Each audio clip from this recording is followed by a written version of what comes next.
The views, thoughts, and opinions expressed during this or any broadcast belong solely to our guests or our hosts. These broadcasts do not represent or reflect the views of their employers, sponsors, or affiliated organizations.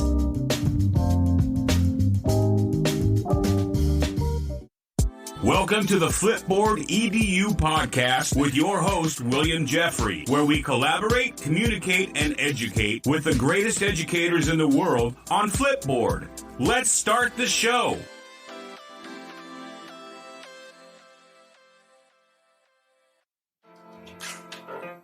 Welcome back, Flipboard fam. This is your favorite coach, Coach Jeffrey. And in the world of Google Classroom, digital textbooks, and educational apps, it can be hard to keep up with the latest technology trends in education.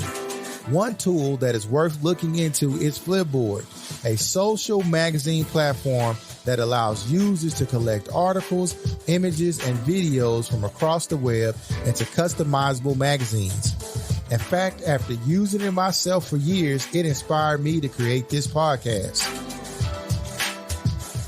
Victoria Tao is one of the senior product designers at Flipboard, where she designs a lot of the app experiences for both Android and iOS devices.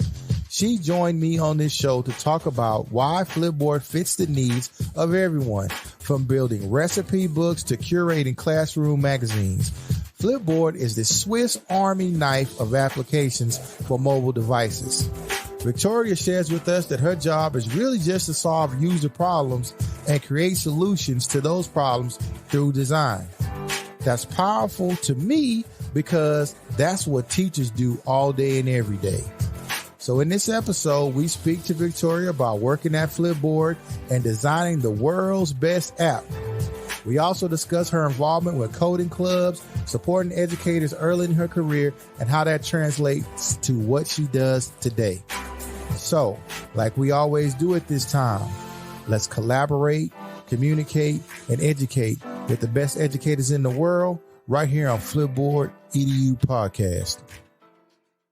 Welcome back, Flipboard fam. This is your favorite coach, Coach Jeffrey, and I have another amazing guest here tonight, Ms. Victoria Tao. Welcome to the show. Thank you so much, Coach Jeffrey. Can you tell our listening audience a little bit about yourself? Sure. As you introduced, my name is Victoria Tao. I'm currently a senior product designer at Flipboard, where I design a lot of the app experience for both Android and iOS devices. I actually joined Flipboard at the start of this year back in January. But a little bit more fun things about me. I was born in Brooklyn, raised in Jersey, and currently live in Jersey City, which is about 10 minutes from New York. But I'm really into fashion, streetwear, and sneakers. And in my spare time, I really enjoy playing the piano, creating punch needle artwork. You can see some of that if you're watching the video. And I'm snuggling with my French bulldog on the couch watching Netflix. I'm glad that, first of all, Flipboard is my favorite app, period. It's just my app. I love it to death. And I use it for education and some cooking recipes, but mostly education. I want to first thank you for working on my app and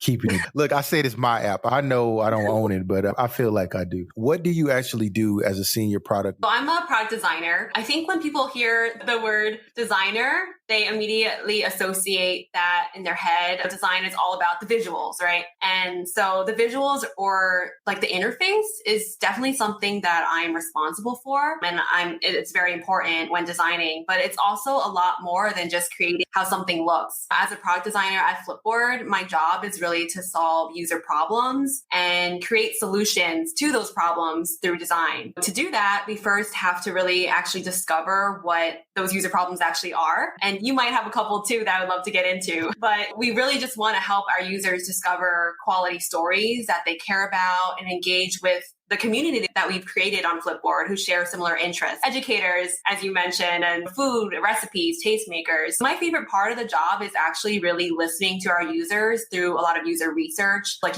user interviews, really understanding how they perceive Flipboard and figuring out ways that we can improve the experience for the better. Because at Flipboard, we really just want to inform and inspire people. Once we understand our users, then we can really create that successful and engaging app experience, really really partnering with product managers and engineers to build out what you see on your Flipboard app today. I think it's just super rewarding seeing the outcome of my designs and seeing real people like you, Coach Jeffrey, that use what we actually create. I'm actually curious, how do you currently use Flipboard as an educator and as a foodie? Why, thank you for asking. How are you? I use mine in professional development purposes. Me being an assistant principal, I rarely get a chance to go to seminars or go to different places where other educators are presenting. And it's a really good thing for me to flip into things that I find on the web that's important, like professional developments. It could be threat assessments that are very important for high school principals to be aware of, bullying, conferences, and just different techniques we can use to make our school environments a whole lot better. I use it first for that, and then to share it out with my staff, because the staff that I work with,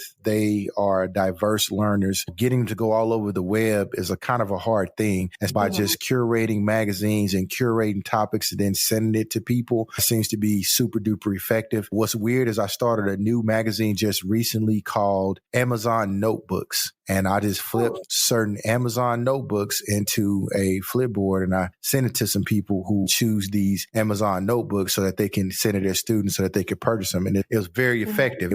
And I really like the usability and the flexibility of Flipboard. Awesome. That's really exciting to hear. I think one of the great things about Flipboard is definitely the magazines and the ability for you to share with anyone that is interested in what you have to curate and share out. I'm really glad that we're able to have that part of the app utilized and really valued for a lot of our users. Before I jump into it, thank you for that question. How did you get started in this line of work that you're in? For sure. I think I had actually a very different trajectory into design than a lot of designers that I know, but I actually graduated from the University of Maryland in College Park. So go Terps if any Terps are listening. But I actually didn't study in a design-related major. I actually got my undergrad degree in economics and statistics, which is really funny because I actually also started off as a computer science major. I've always really loved math and technology, and I just naturally started off thinking that I wanted to be a developer. My dad was also a developer, of course, before he retired a couple years ago. It was something that I asked about. I thought it would be interesting for me, but I actually ended up not really liking coding that much. And I found economics to be a little bit more intriguing. And I took a couple of intro courses as a freshman. And econ is so versatile, and it actually opened up a lot of career opportunities for me. As my first job out of school was actually as a business analyst at Prudential Financial. And unfortunately, I was feeling a little bit unfulfilled in this role because it didn't really tap into my creative side. I'll be honest, I actually just Googled, what can I do in tech that isn't coding? And I found it about user experience or UX design. And again, I found it really cool to be able to create designs by combining technology with psychology and business goals. How I actually got into design after that was I took an online boot camp for about 5 months. And I actually did this part-time after my 9 to 5 and on the weekends. You could probably imagine that I didn't have much of a life. But after graduating from the course, able to build up my portfolio, and I ended up landing my first UX design role at Berkadia, which is a Berkshire Hathaway company. And that's just the long-winded answer of how I started out. I really want teachers and educators to understand, and what you said made a lot of sense to me because I see a lot of our students more so doing that. And even in the high school realm where we try to get students, not necessarily to specialize, but to get the whole gambit of creativity. I think an overarching thing for me when I heard your story was that you were interested in using your creative aspect. And although you got a solid foundation of a viable career, because a financial analyst is a viable career, but what was lacking for you was creativity. And so we're trying to get teachers to inject that into the classroom so that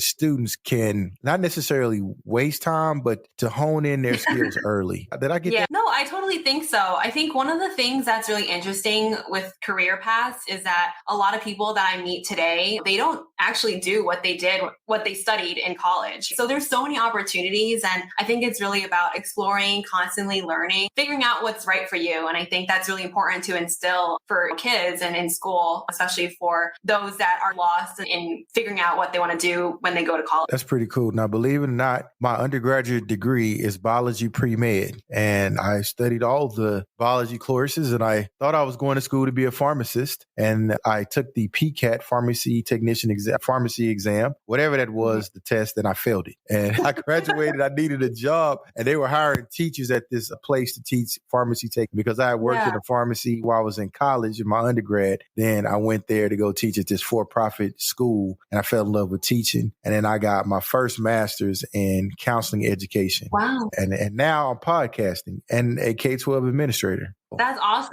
See, like even you definitely didn't study what you do today. Get to where you're meant to be, right? For sure. Yeah. And I know that you've been doing so many great things for the schools and even for with the podcast, and really thankful that you're able to share with other educators using Flipboard to instill some of these values for the kids. Really appreciate it. Thank you so much. And then I also want to state that I just found a common thread, and I really haven't had a conversation with you, but it was the fact that I was drawn to Flipboard's creativity. And you said that's what initially got you into the career of where you are, just the creativity. What other companies or what other projects did you work on where you're able to use your creativity? For sure. Since Arcadia, my first job out of the boot camp, I've built products for a couple of different industries, including real estate, education, and travel. And my most recent job was actually at Priceline.com, where I led a revamp of the profile and account pages into a more full service tool that would have a user's trip information, their payment information, and VIP status, just making it a lot more seamless for users when they're already really anxious about their trip and their travels. But before that, I actually worked at 2U, which is an ed tech company, and we partnered with universities to power their master's programs online, designing and testing a complete redesign of their learning management platform. And so one of the main projects that I worked on there was I helped to create what we call 2U's media player, which was an asynchronous form of lecture with videos and slides combined. So this actually really helped to facilitate another form of learning for our master's students. And I also did a design for our social work and our nursing students for 2U who had placements. I'm not sure if you're familiar, but it's like an internship requirement to graduate. You basically are put into the field to get like hands-on practical experience. As a part of that course, the students had to reflect on their placement and get sign off from their placement manager. And this was previously done all by hand, like with pen and paper. And we definitely wanted to make that more seamless and then created a portal to help streamline that process.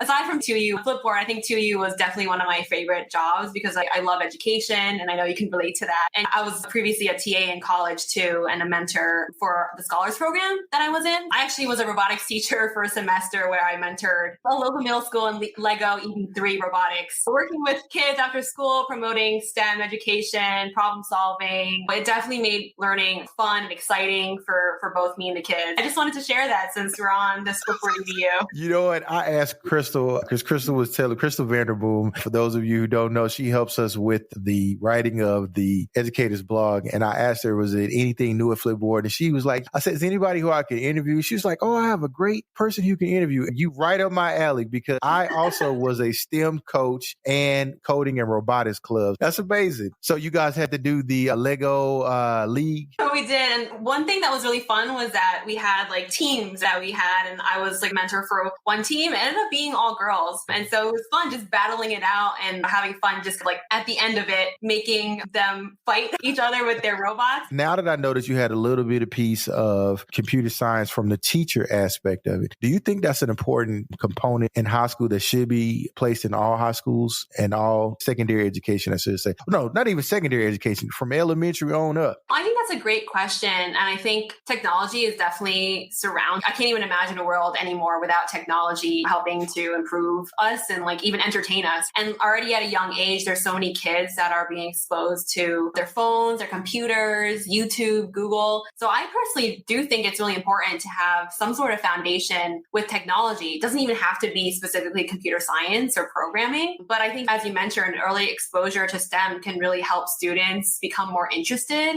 like less intimidated as they start to think about their careers. For computer science, especially, it's definitely more than just coding. There's there's a lot of problem solving, and those skills can be transferable to many other fields and can really help with learning different ways of thinking and like logic building. I definitely think that it's important in K through 12 to have actually accessible and available computer science programs or technology programs to all students that are interested in it, as opposed to forcing it on them. I think that goes for a lot of disciplines as well. Exposure at a young age to a bunch of different industries and interests of students can really only benefit them in the long run. That way they can know for sure what they are interested in, what they can do. And I think accessibility is the most important. I totally agree with that. And you mentioned earlier that you were a STEM coach of some young ladies and one of the teams were girls. What advice would you give to a young lady who may be interested in becoming a senior product design? Of course. I think one thing that I would try to always say to everyone that's interested in UX or any field in general is just trying to keep learning as much as possible. I know that I'm still learning in my line of work today. There's so many disciplines within UX design to really hone in on your skill sets and specialize. For example, I mentioned that I was really interested in UX research and talking to our users, and that's the subset of UX design and the whole process. So there's definitely like a lot of opportunity to improve your skill. Even on the visual side of things, you can create prototypes without even having to code. But there's so much to learn and so much to do in the design process.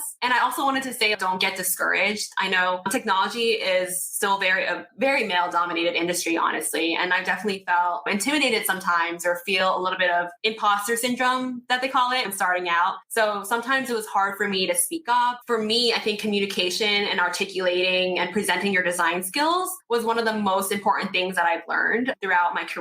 And it's a lot of collaboration and communicating with teammates. So definitely feel confident about your skills and speak up when you can. If you put in the work to build your portfolio, if you're interested in the field, you'll definitely find your way in eventually. So everyone is so welcoming in design. I've learned so much from a lot of people that I've worked with. So just, again, make sure to have confidence in yourself and don't give up. And if you are interested in the field and you're listening today, feel free to reach out to me. I'm definitely open to any sort of guidance that anyone would like, or if you just want to talk about the field, I'm happy to do that. I'm going to tag you in. We had a guest on the show who's a really good friend of mine. Her name is Shayna Glass, and she works with the Girls Code group. They look for people like you to help mentor girls because they need, and it needs to be diversified as much as possible. Those fields have been dominated for years by just males in general. And we do need to start diversifying and allowing other people an opportunity, especially young girls. For sure. Feel free to link us together.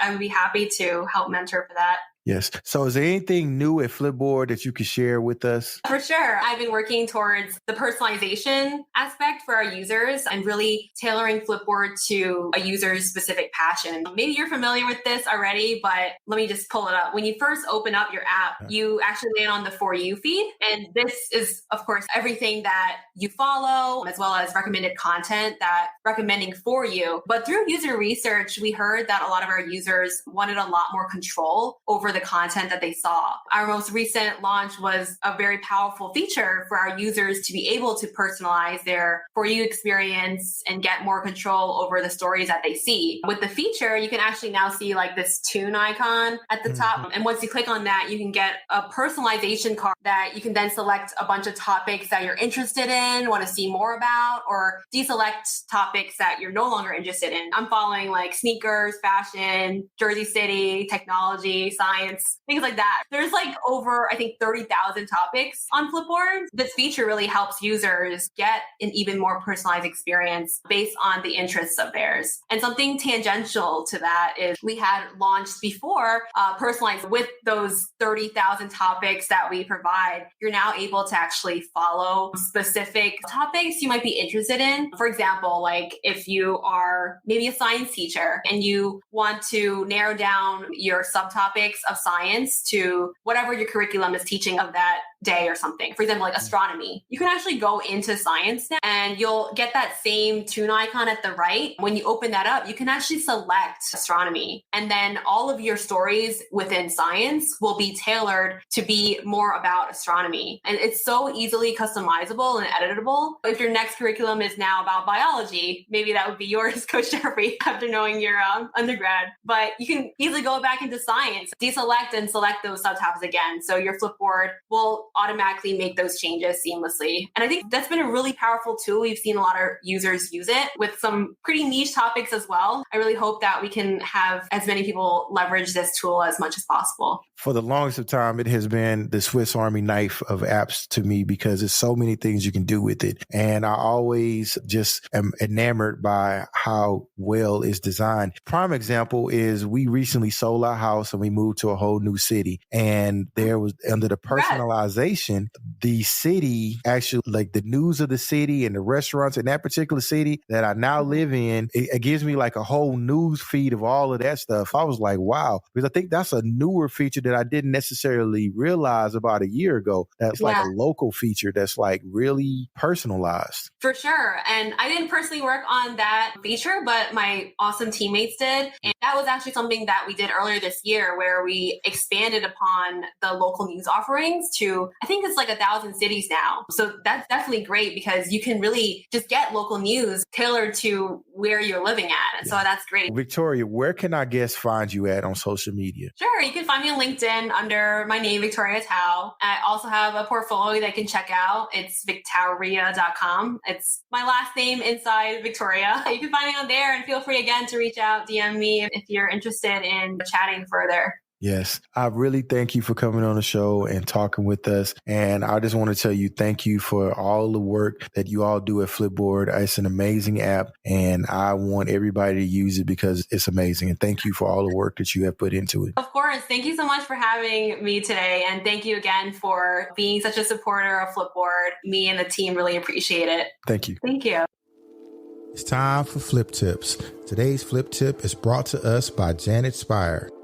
So today's lesson is how to share your Flipboard magazine on social media. Number 1, open Flipboard and navigate to the magazine of your choice. Select the 3 dots on the top right side of the magazine. Select Share the Magazine from the top and drag the navigation down. Click on your magazine to select Share. Scroll past the social media icons. Select one to share for your magazine. Type your post information and then select Tweet to share it. Check your magazine post on Twitter or Facebook. Congratulations, you shared your first Flipboard magazine.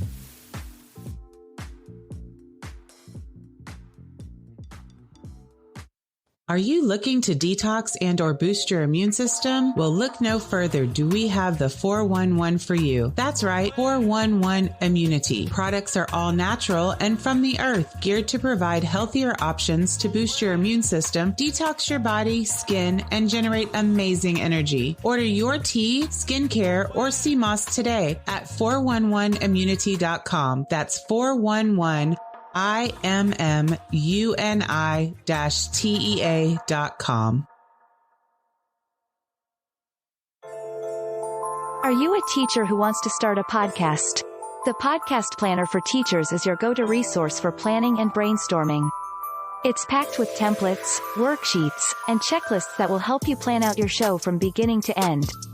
You don't need any experience or special equipment, just an idea and the drive to make it happen. With this planner, we want everyone who has ever wanted to start their own podcast but didn't know where to begin. We want every student in school today to learn about podcasts as they learn about other forms of media like TV shows and movies. And most importantly, we want teachers everywhere sharing their stories with students across the country through podcasts. Now is the perfect time for educators everywhere to get involved in this exciting new medium. Let us help guide you along the way. Click here now if you're ready to take control over your future by starting a podcast today. Flipboard fam, thanks for sticking with me on this episode. I want to thank Victoria Tao for talking with us about using Flipboard. I also want to give a huge shout out to Aileen Laylor and Crystal Vanderboom for the editorials on the Flip EDU Educators blog. Remember to subscribe to our Flipboard EDU magazine on flipboard.com and listen to The Art of Curation, the Flipboard podcast with Mia Quadrulo.